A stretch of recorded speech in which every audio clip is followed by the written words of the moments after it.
Freddy Gladieux, Seb, Lena, Enjoy Phoenix, Inoxtag, Terracid, Magla, Arcunir, Rebedéter, tous ces créateurs de contenu sur les réseaux sociaux ont pris la parole ces derniers jours et c'est quelque chose d'assez inédit.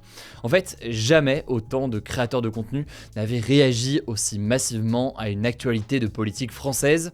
C'est donc assez marquant, on va analyser tout ça ensemble, on parlera de l'interview d'Emmanuel Macron juste après. Salut, c'est Hugo, j'espère que vous allez bien. C'est donc le sujet à la une de ce format des actus du jour, un format qu'on fait donc évidemment chaque jour sur YouTube et en podcast audio sur toutes les plateformes de streaming. Alors je le disais, on ne peut pas dire que les créateurs de contenu parlent régulièrement d'actualité ou de politique, sauf que cette absence de prise de parole en général est de plus en plus contestée. On a pu le voir la semaine dernière avec le créateur Inoxtag, un créateur qui est suivi par plusieurs millions de personnes. Je fais quand même la présentation pour ceux qui ne le connaissent pas et les moins jeunes peut-être qui suivent ce format des actus du jour.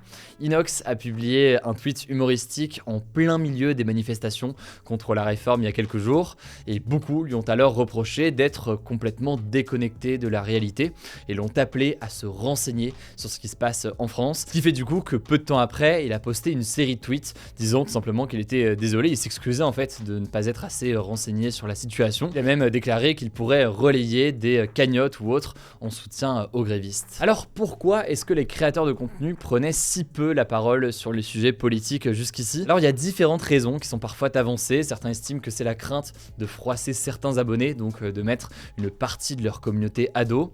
Certains estiment que c'est la crainte peut-être de froisser les marques avec lesquelles ils travaillent. Mais il y a peut-être aussi d'autres raisons, par exemple dans certains cas un manque d'intérêt, un manque de connaissances ou alors un sentiment de ne pas être légitime pour prendre la parole sur tel ou tel sujet. Et ce d'ailleurs, quelle que soit la prise d'opposition potentielle dont on parle. On l'a vu par exemple dans le cadre de l'élection présidentielle, il y a eu très peu de prises de position, quels que soient les différents candidats, et en général, les créateurs ne sont pas forcément prononcés. Alors faut quand même nuancer, il y a quand même eu des prises de position dans le passé par de nombreux créateurs de contenu. On peut penser à 2020 avec, suite à la mort de George Floyd aux États-Unis, le mouvement Black Lives Matter qui a eu un écho, y compris en France.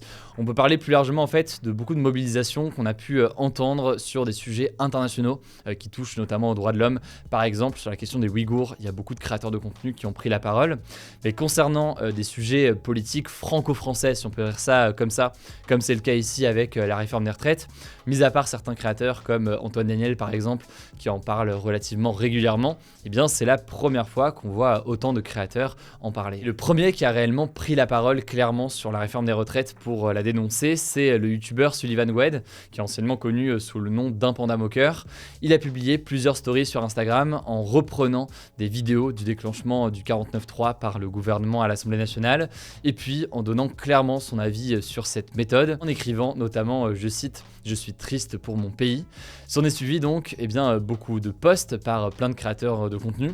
On peut parler d'Ena Situation qui a repartagé la vidéo qu'on avait postée sur notre compte Instagram avec du coup le moment où Elisabeth Borne tout simplement annonce qu'elle va utiliser le 49.3. Lena avait ajouté la honte en partageant cette vidéo. Pareil pour Enjoy Phoenix qui a ajouté un commentaire en disant la moindre des choses c'est de laisser la démocratie faire son travail.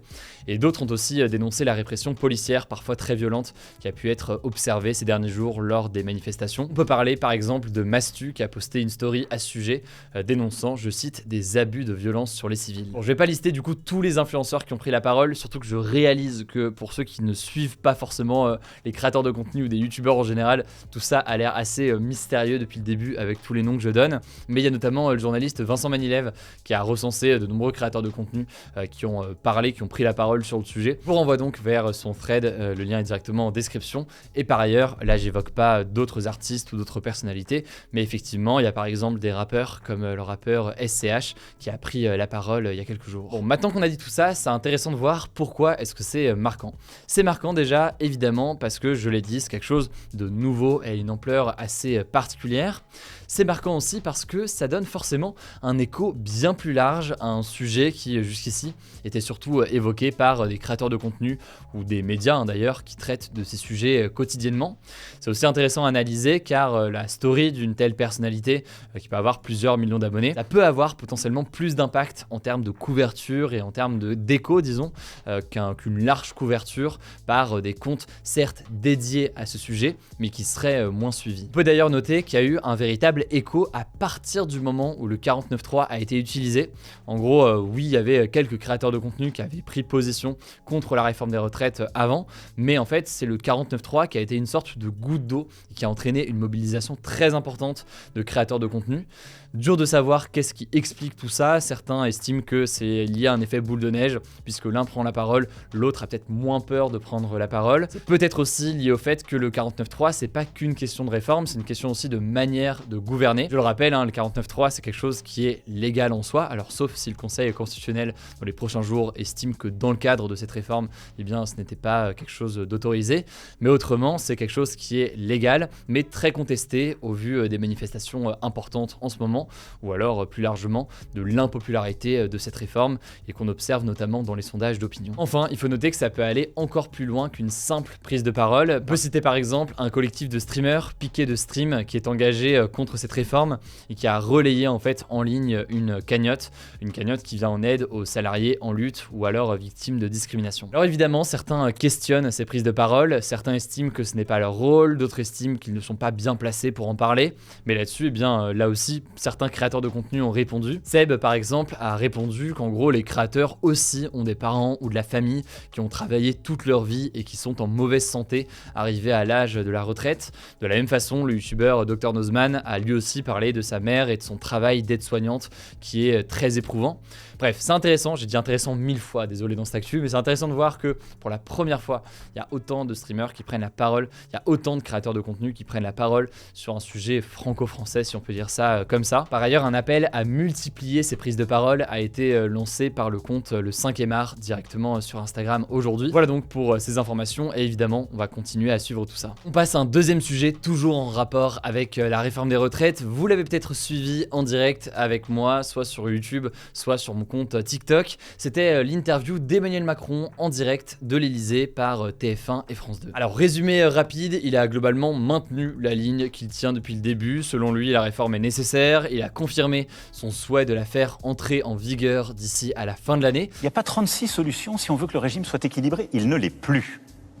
Et plus on va attendre, plus il se dégradera. Donc cette réforme, elle est nécessaire. Il a déclaré être prêt à endosser la responsabilité de l'impopularité de la réforme. Et concernant la méthode qui a été employée pour faire appliquer cette réforme des retraites, et concernant donc plus précisément le 49.3, eh bien le président français l'a très peu évoqué, alors que c'était au cœur des réactions des manifestants ces derniers jours.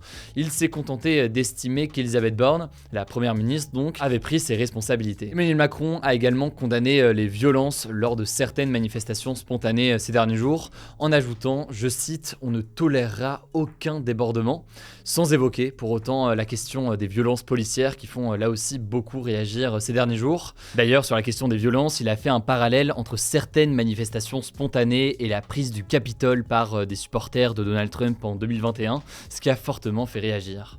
Quand les États-Unis d'Amérique ont vécu ce qu'ils ont vécu au Capitole, quand le Brésil a vécu ce qu'il a vécu, quand vous avez eu l'extrême violence en Allemagne, aux Pays-Bas, ou parfois par le passé chez nous, je vous le dis très nettement, il faut dire, on respecte, on écoute, on essaie d'avancer pour le pays, mais on ne peut accepter ni les factieux ni les factions. Il a aussi annoncé vouloir réengager un dialogue avec les partenaires sociaux.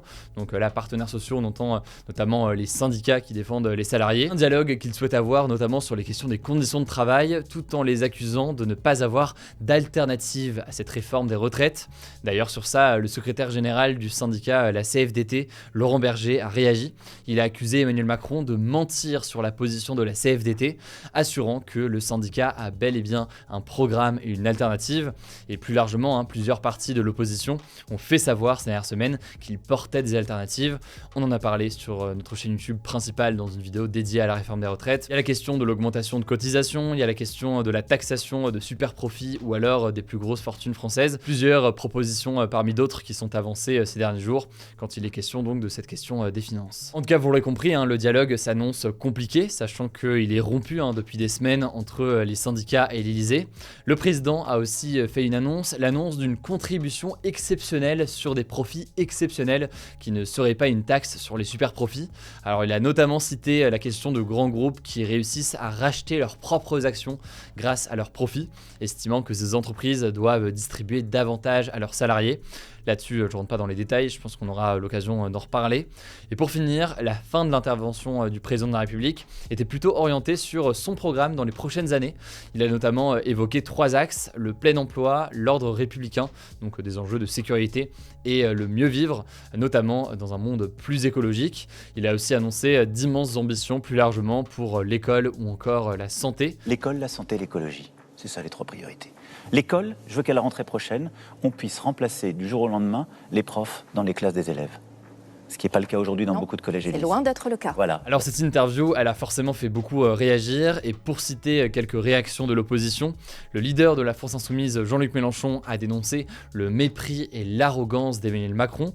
Marine Le Pen a décrit un président de plus en plus seul, et les syndicats ont dénoncé notamment un mépris et un déni de la part du président français, alors qu'en parallèle, on en a beaucoup parlé, les manifestations se multiplient. En tout cas, j'ai posté quelques éléments à retenir directement sur mon compte TikTok. Je me voulais aller voir tout ça. Le nom du compte, c'est Hugo Décrypte. Et je vous laisse avec Paul pour les actualités en bref. Merci Hugo, salut tout le monde. On commence avec une dernière actu sur la réforme des retraites. Après, promis, on passe à des actus ailleurs dans le monde.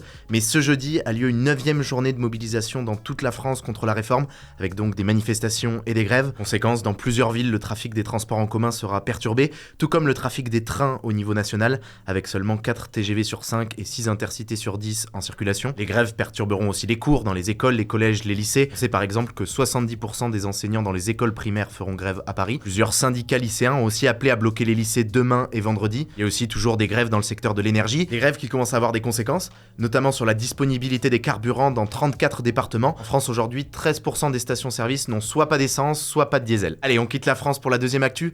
Un sommet historique sur l'eau douce a débuté ce mercredi au siège de l'ONU à New York.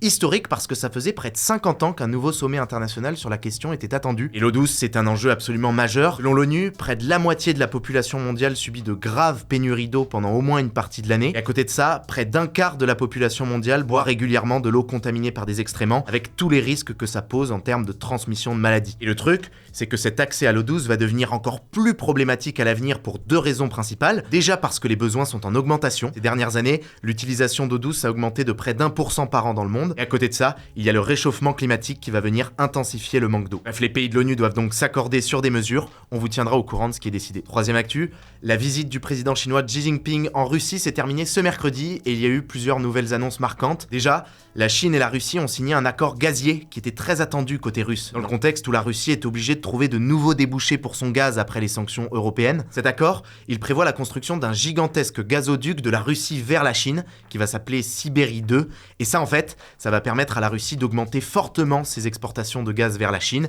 et donc de maintenir ses revenus liés au gaz. Ensuite, deuxième annonce, Xi Jinping et Vladimir Poutine ont affirmé dans un communiqué commun, je cite, qu'une guerre nucléaire ne doit jamais avoir lieu, après un dîner où ils ont de nouveau mis en scène leur amitié. Et finalement, après cette visite de Xi Jinping en Russie, il y a énormément de choses à analyser. Dans quelle mesure est-ce que c'est la naissance d'une alliance contre l'Occident? Dans quelle mesure est-ce que la Chine veut vraiment la paix? Dans quelle mesure est-ce que ça va aider la Russie à sortir de son isolement sur la scène internationale? On va reparler de tout ça dans les prochains jours. Quatrième info, un puissant tremblement de terre a frappé l'Afghanistan et le Pakistan de magnitude 6,5. Il a même été ressenti jusqu'à la capitale de l'Inde, New Delhi. Alors en Afghanistan et au Pakistan, ça a provoqué des mouvements de panique, le décès d'au moins 13 personnes et bien sûr des dégâts matériels, même si les experts notent que c'est un bilan moins lourd que pour d'autres séismes de cette ampleur par le passé. On termine avec une dernière info liée à la santé. Les formes de contraception hormonale entraînent un risque légèrement plus important de cancer du sein chez les femmes. C'est ce que vient de montrer une nouvelle étude publiée ce mardi dans la revue PLOS Medicine. Alors plusieurs études avaient déjà montré une hausse du risque de cancer du sein pour les contraceptions qui combinent progestatifs et oestrogènes. Et là, ce qui est marquant, c'est que cette étude affirme que cette hausse du risque de cancer du sein, eh bien c'est le cas pour toutes les formes de contraception hormonale. Peu importe le mode de délivrance, que ce soit donc pilule, stérilet, implant, injection, et peu importe aussi la formule utilisée, que ce soit un mélange progestatif et oestrogène, ou alors juste progestatif. Et c'est notable parce que ces dernières années, eh bien l'utilisation de formules ne contenant qu'un progestatif est en forte augmentation, ça peut donc concerner pas mal de contraceptions. Ceci dit, les auteurs de l'étude affirment que l'augmentation du risque de cancer du sein, elle reste, je cite, très petite. Je vous mets des liens en description si vous voulez creuser le sujet. Merci beaucoup Paul. Alors il n'y avait pas de débat hier, mais il y a un petit débat aujourd'hui. Avez-vous été convaincu par l'interview d'Emmanuel Macron? Ça se passe directement dans l'onglet communauté. Et pour en savoir plus sur ce qui pourrait se passer dans les prochains jours, je vous renvoie à la vidéo des actualités du jour qu'on a postée hier. Et je vous dis du coup à demain.